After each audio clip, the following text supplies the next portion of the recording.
ni tempat dah.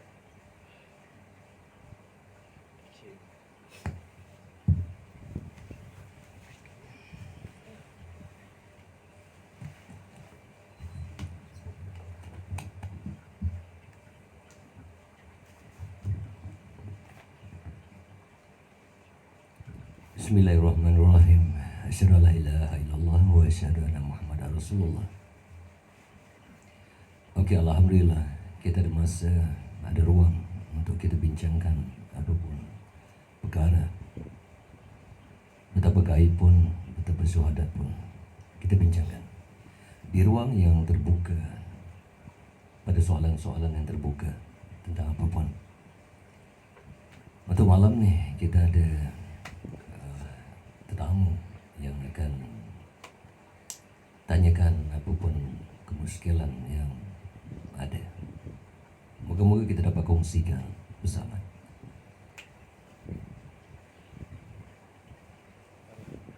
Bagi air tu.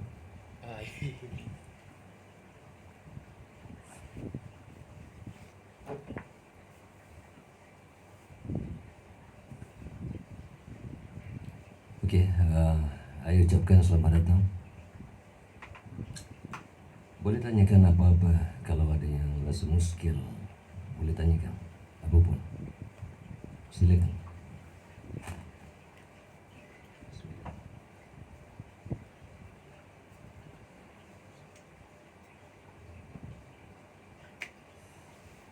Okey, ni untuk malam ni ada Wan ada dan siapa nama? Syafiq. Kita dengan Syafiq dan dengan Wan. Malam ni kita akan dengar apa-apa perkara yang mungkin jadi kemuskilan supaya kita dapat bincangkan. Okey, ada apa soalan? Okay, Assalamualaikum. Ya, saya nak tanya, katakan kan setiap gerak, katakan gerak hello, katakan gerak dan diam tu ataupun gerak dan duduk tu adalah dengan izinnya Allah, betul? Okey. Perbuatan tu izinnya daripada Allah.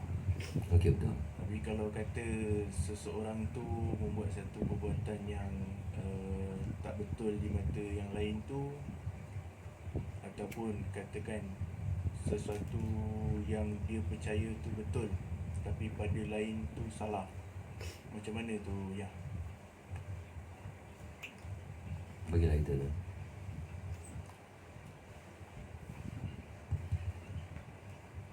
Cuba jelaskan lagi soalan tu. Sebagai contoh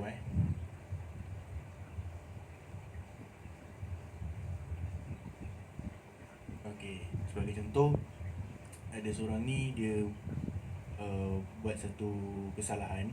Okey. Lepas tu dia orang, contoh saya bagi contoh, ada orang A, orang B dan orang C. Okey. Okey. Orang A ni yang buat salah. Okey. Buat satu kesalahan yang betul kejam lah. Okey. Jadi orang B dan orang C ni, Mm-hmm. orang B ni ambil keputusan nak bunuh si A ni. Okey. Dan orang C ni pula kata tak boleh, sebab bunuh tu salah. Okey. Okey. Lepas tu orang B ni bunuh A ni. Okey. Okey, katakan setiap perbuatan atau gerak-geri kita ni diizinkan oleh Allah Subhanahu Wa Taala. Okey. Jadi macam mana nak menyatakan perbuatan dia tu betul ke atau salah ke, B ni betul ke ataupun C ni betul? Okey. Untuk malam ni sebenarnya soalan ni sukar. Tapi bagi ayah soalan ni mudah sangat. Sangat mudah. Sebenarnya hidup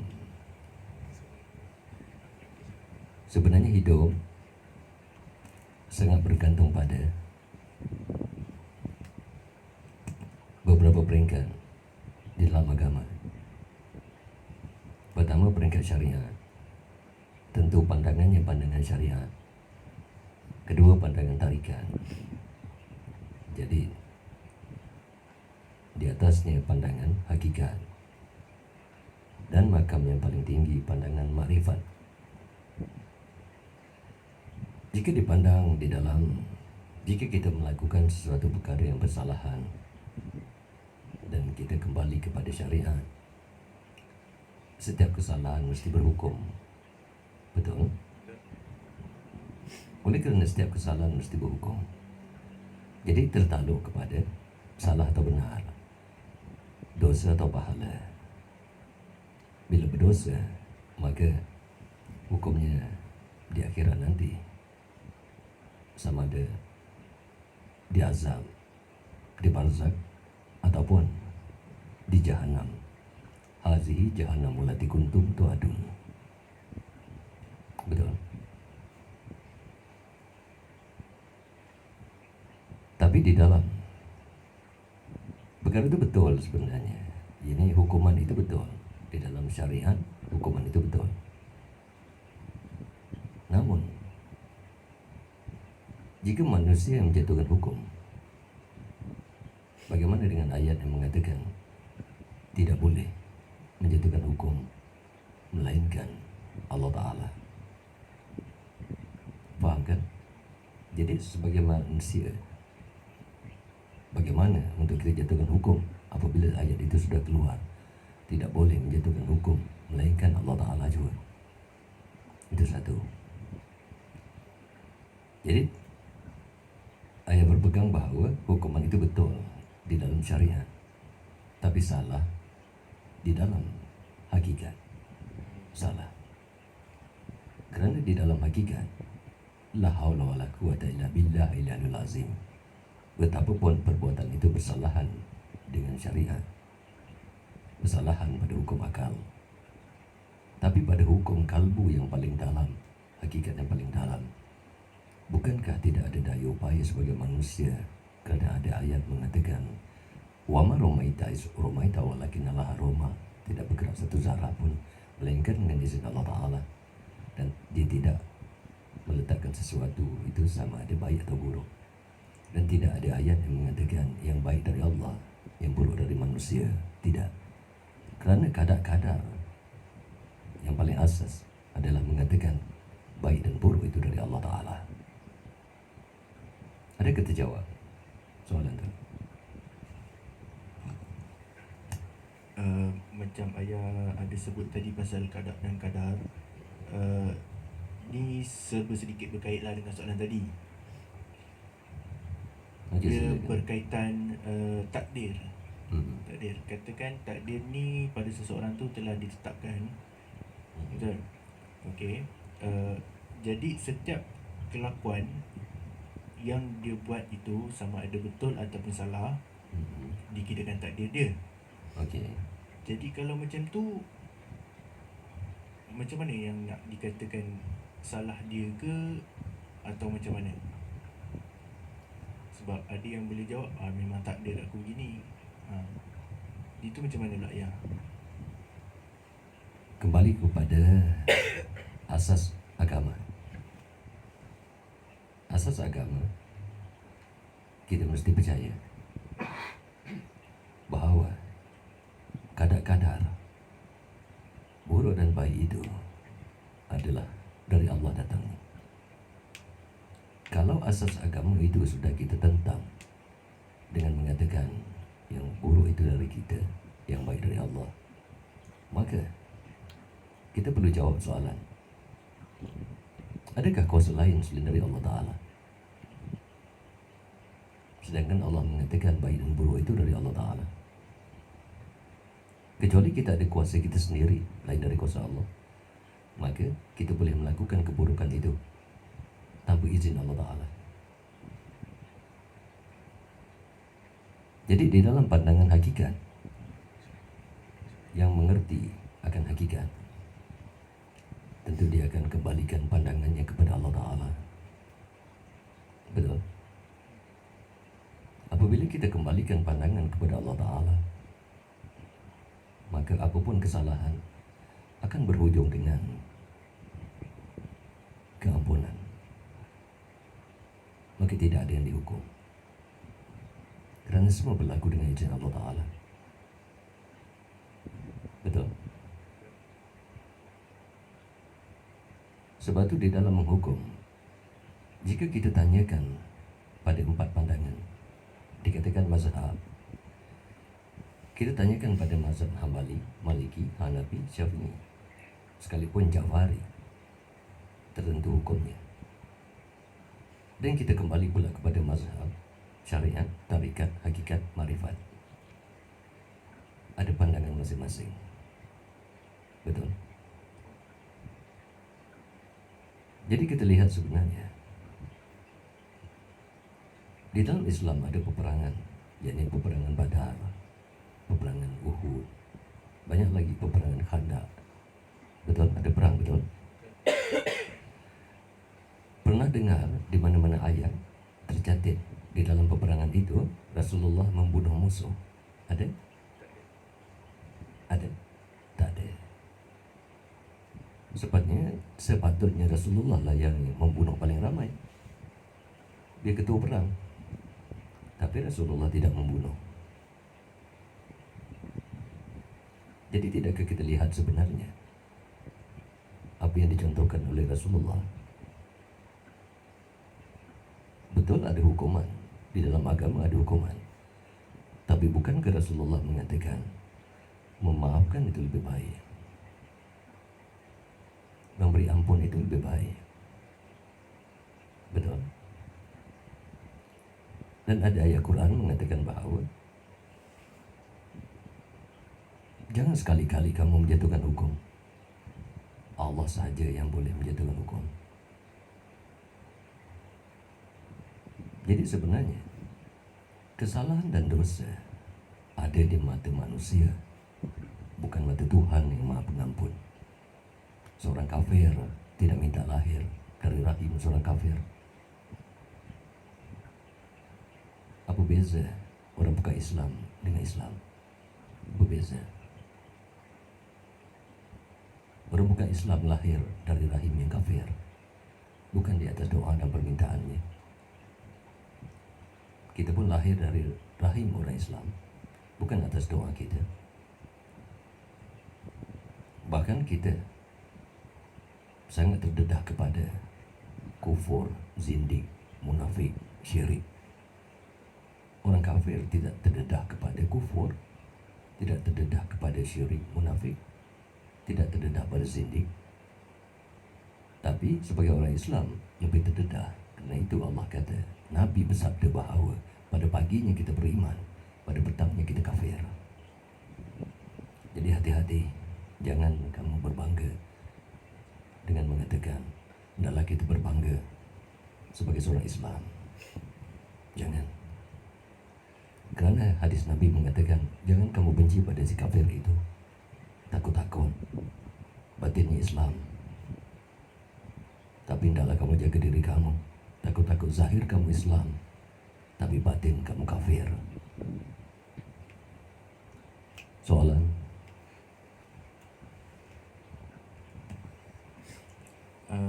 Macam mana kita nak bezakan sesuatu keadaan tu pilihan ataupun takdir? Sama ada perbuatan tu baik ataupun jahat, itu adalah pilihan kita ke ataupun itu takdir? Baiklah, saya jawab. Soalan ini sukar sebenarnya, tapi sangat mudah bagi saya. Sangat mudah.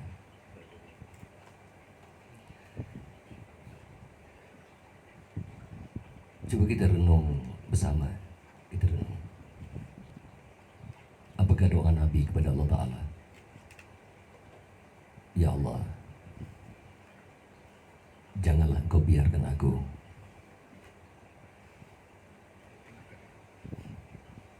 apa kata Nabi? Ya Allah, janganlah Engkau biarkan aku walaupun dengan sekelip mata. Alangkah Nabi dan Rasul berdoa, Janganlah engkau biarkan aku walau dengan sekelip mata. Janganlah engkau biarkan aku menguruskan diriku sendiri walau dengan sekelip mata. Bermakna seluruh perbuatan Nabi adalah diuruskan oleh Allah Ta'ala. Jadi pada hakikat yang paling tinggi, kita memang tidak ada pilihan. Pilihan Allah adalah pilihan kita. Pilihan kita tak semestinya pilihan Allah Ta'ala. Sebab itu di dalam kadar mengatakan bahawa jodoh, ajal, maut, pertemuan, rezeki, hidup dan mati sudah tertulis sebelum kita dilahirkan. Siapa yang berani lawan kebenaran di dalam kadar? Betul? Tapi untuk memahami jodoh, ajal, maut, hidup, mati, rezeki sudah ditentukan, bukan mudah. Kecuali kita orang yang sampai kepada jalan-jalan tauhid wal ma'rifah, baru kita boleh berpegang. Jika tidak, kita beranggapan bahawa kita yang berusaha, Allah menentukan, maka kita jatuh menjadi orang-orang Khawarij. Ada soalan? Kita tidak ada pilihan sekali lagi, melainkan apa yang Allah pilihkan. Karena itu dikatakan usaha tidak memberi bekas.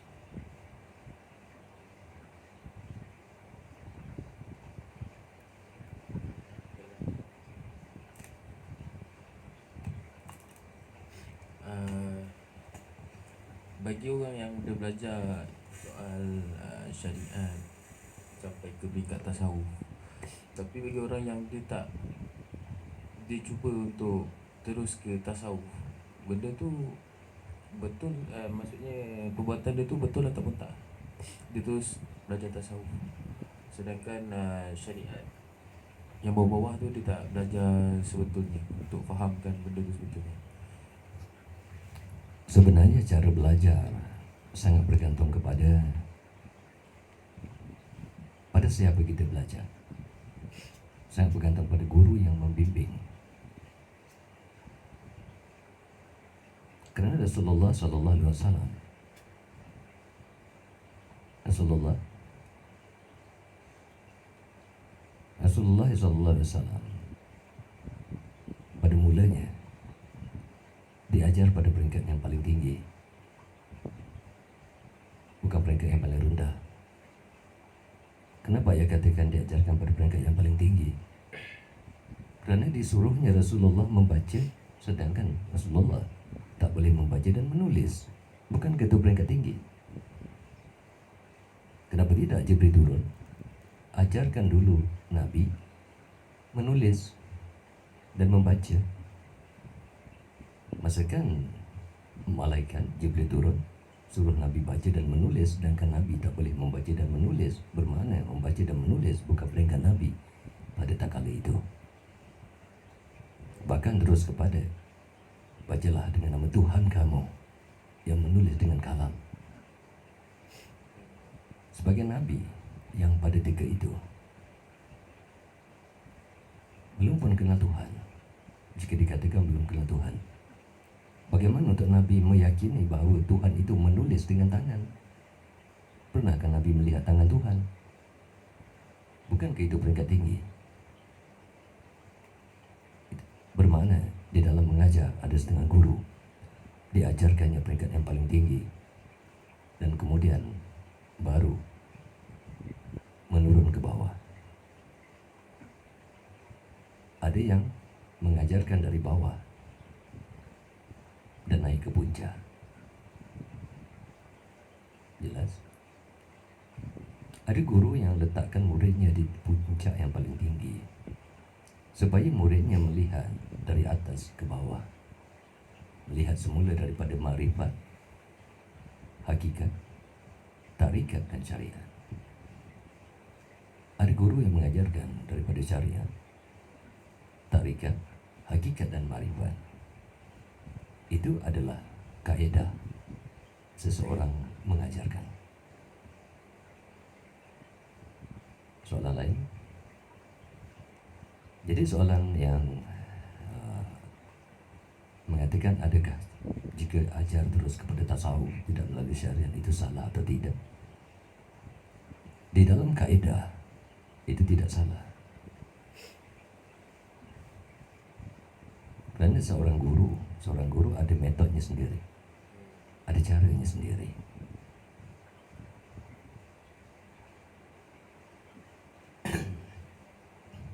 Mungkin ada setengah guru mengajarkan hendaklah kita mengerjakan solat. Solat itu betul. Ada guru mengajarkan cara-cara untuk khusyuk dalam solat. Betul. Ada yang mengajarkan mengerjakan solat, ada yang mengajarkan cara-cara khusyuk dalam solat. Ada yang mengajarkan hendak hilangkan diri waktu solat, fanakan diri. Ada yang mengajarkan yang lebih, ada guru apabila kita datang temui dia untuk belajar bersolat, dia tidak ajarkan kita solat. Dia ajarkan kita istinja, bersihkan diri zahir dan batin dulu, baru pergi kepada solat. Ini fardu, sebelum fardu. Ditanyakan pada kita, adakah solat itu fardu? Kita kata fardu. Apa yang lebih fardu? Sebelum fardu, bersuci. Jadi apakah bersuci itu tertakluk kepada suci zahir, suci batin, suci tempat, suci pakaian. Suci zahir, kamu boleh mandi. Tapi suci batin, bila batin kotor, dia termasuk istinja, termasuk berhadas. Maka diajarkannya kita bersuci.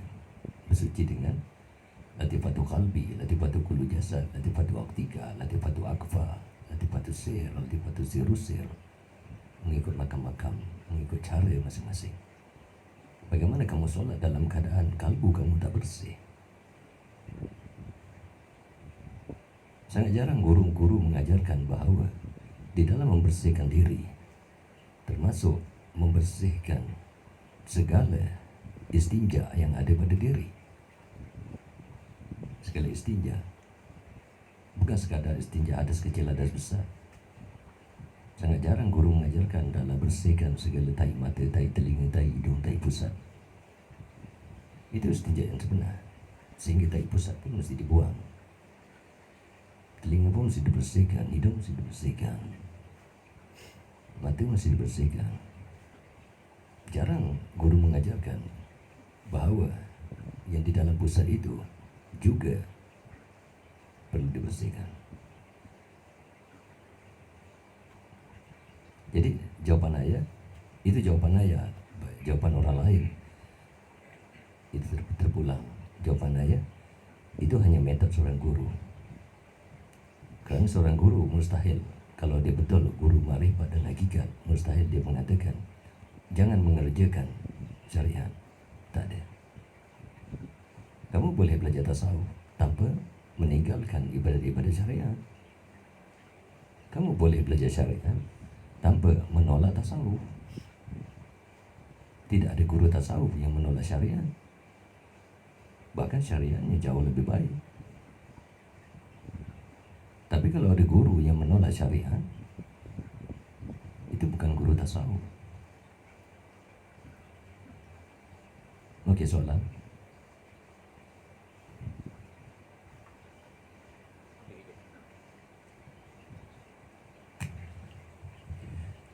Ya, nak tanya, kalau gitu mandi wajib ni dia mandi sekadar untuk zahir saja ke, atau dia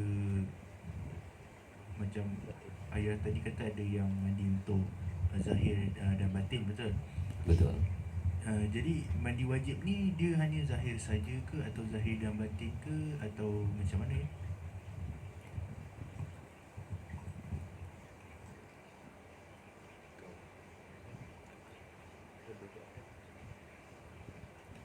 Sebenarnya nak tanya tentang mandi wajib atau mandi hadas.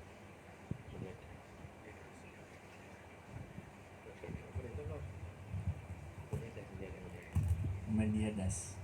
Mandi hadas.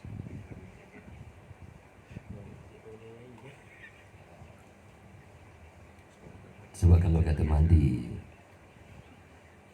bila kita berhadas, wajiblah kita mandi. Betul. Masa ayah belajar dari guru, dari Pulau Besar, Melaka, guru mengajarkan, mungkin kalau apa yang ayah sampaikan berlainan daripada guru-guru yang lain, ayah minta maaf. Tapi ayah belajar dari guru di Pulau Besar, Melaka.